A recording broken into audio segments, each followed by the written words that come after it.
Hello all, welcome back to the channel and welcome to the course on reasoning. देखो अपन ने last lecture के अंदर basic coding D coding का letter coding discuss करा था। ठीक है। इस लेक्चर के अंदर अपन बात करेंगे डायरेक्ट लेटर कोडिंग की। देखो क्या होता है ना, अभी तक अपन ने क्या सीखा है।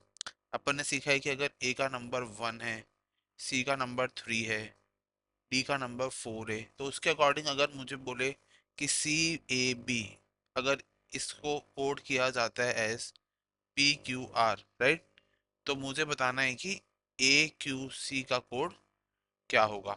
ठीक है, इस तरीके से अपन ने क्वेश्चंस करे हैं। ठीक है। पर अभी देखो, अभी कैसा है कि अगर मैं बोलता हूँ सपोज कि जो लेट से O है उसको मैं E लिखता हूँ। ठीक है। A को मैं C लिखता हूँ, M को मैं I लिखता हूँ। ठीक है। तो मैं डिफरेंट डिफरेंट लेटर्स को डिफरेंट डिफरेंट से लिख पा रहा हूँ, राइट। और C को मैं S लिखता हूँ। ठीक है। P को N लिखता हूँ और M को I लिखता हूँ। अब मुझे ये बताना है कि मैं कंपनीज, अगर ऐसा कुछ आ जाए तो मैं कंपनीज को कैसे लिख पाऊंगा।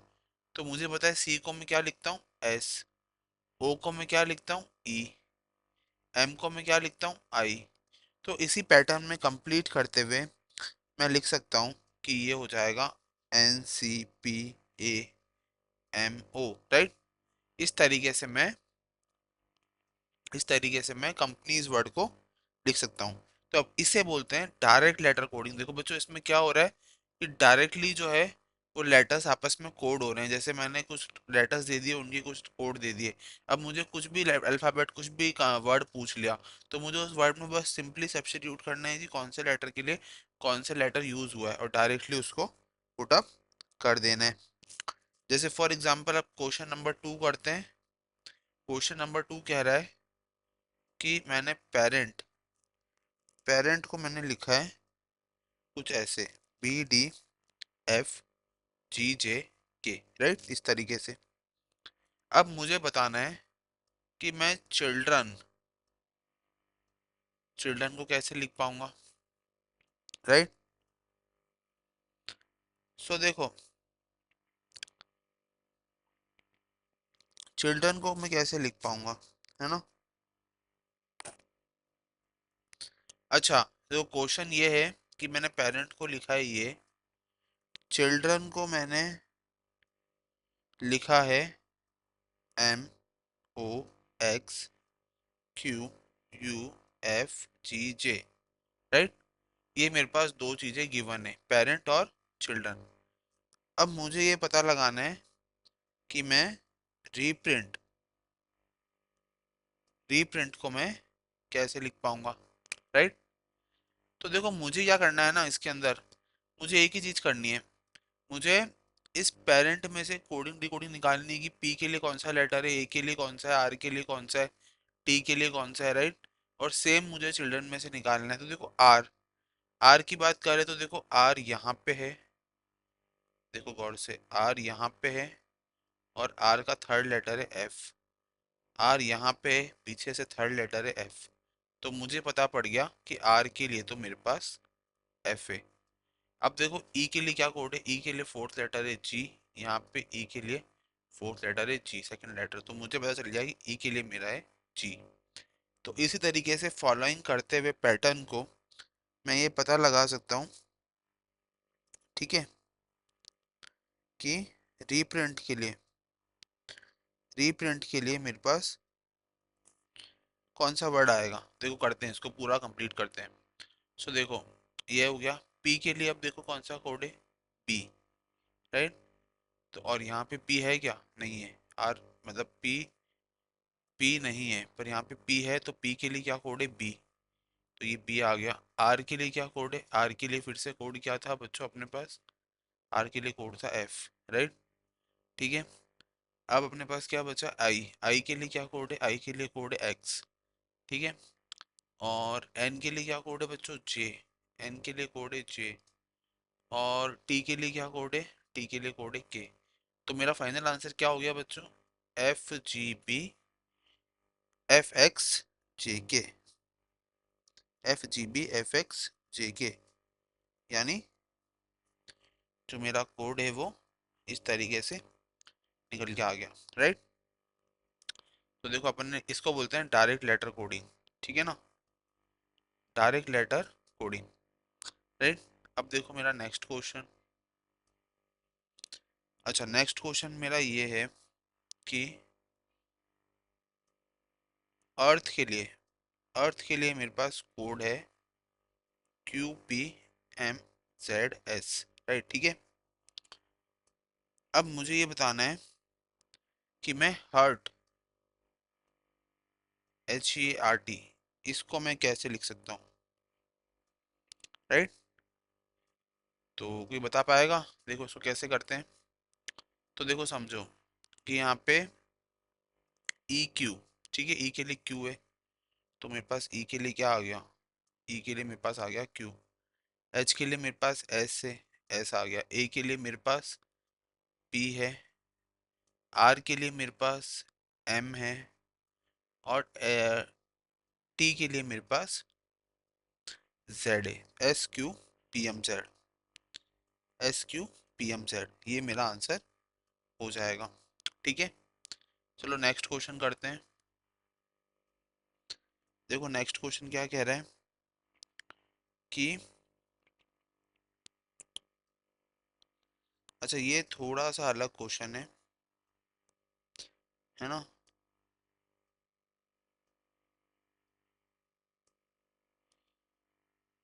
देखो थोड़ा सा लंबा है पर समझते हैं। देखो मेरे पास क्या लिखा है कि get away, fire backwards, move slow, get away,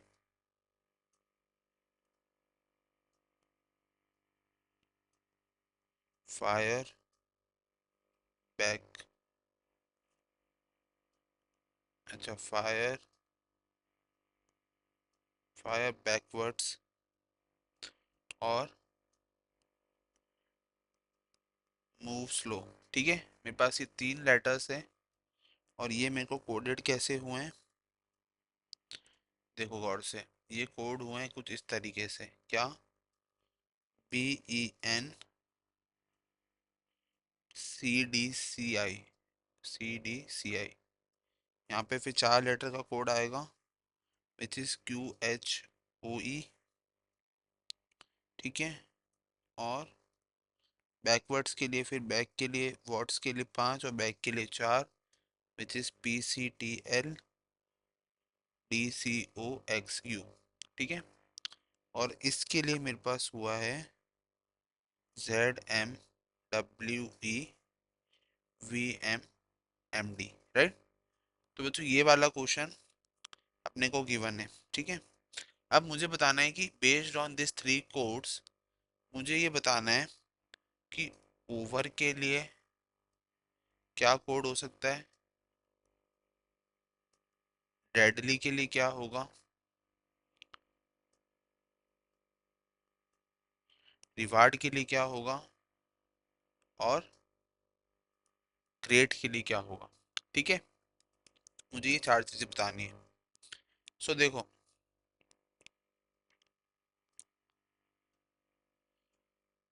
देखो अगर अपन इसको गौर से ऑब्जर्व करें, इस पैटर्न को, तो देखो जब इस पैटर्न को गौर से ऑब्जर्व करेंगे तो अपन ये पाएंगे कि कोई डेफिनेट रूल फॉलो नहीं हो रहा है, राइट, ठीक है।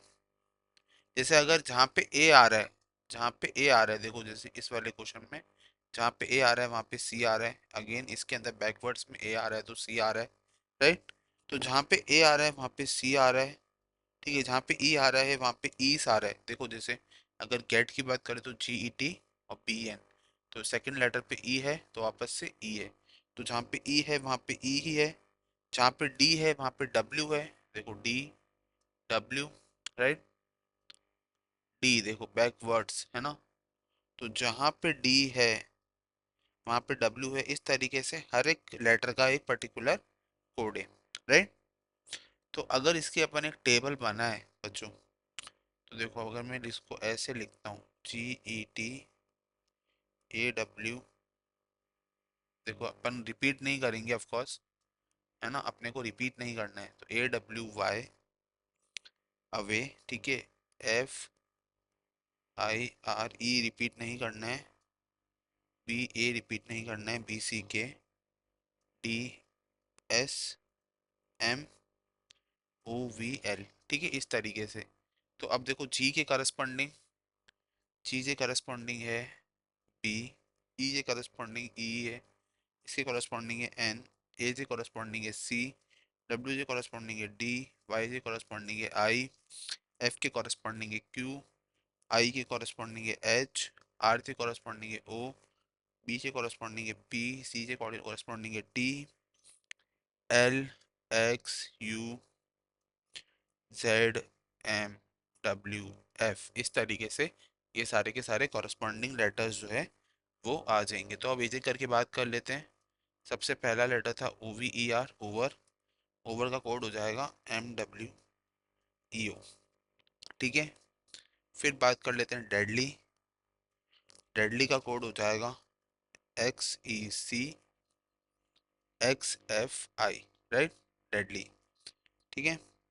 फिर बात कर लेते हैं रिवार्ड, तो देखो रिवार्ड का कोड हो जाएगा OEDCOX, इस तरीके से। और आखिरी बात कर लेते हैं ग्रेट, तो ग्रेट का कोड हो जाएगा BOECN, राइट। तो इस तरीके से अपने को एक पैटर्न ऑब्जर्व करना है और इस डायरेक्ट लेटर कोडिंग को समझना है। तो अपन ने इस लेक्चर के अंदर क्या बात करी बच्चों, we have understand the concept of direct letter coding. Direct letter coding के अंदर अपन ने ये समझा कि कुछ पर्टिकुलर पैटर्न नहीं होता, सिर्फ एक लेटर्स के लिए कुछ ना कुछ सीक्वेंस फॉलो होता है, उसके अकॉर्डिंग अपने को चलना होता है। और अपन ने दो तीन एग्जाम्पल जो है इसके रिलेटेड करे। आई होप आपको समझ आया होगा। Thank you so much and have a nice day.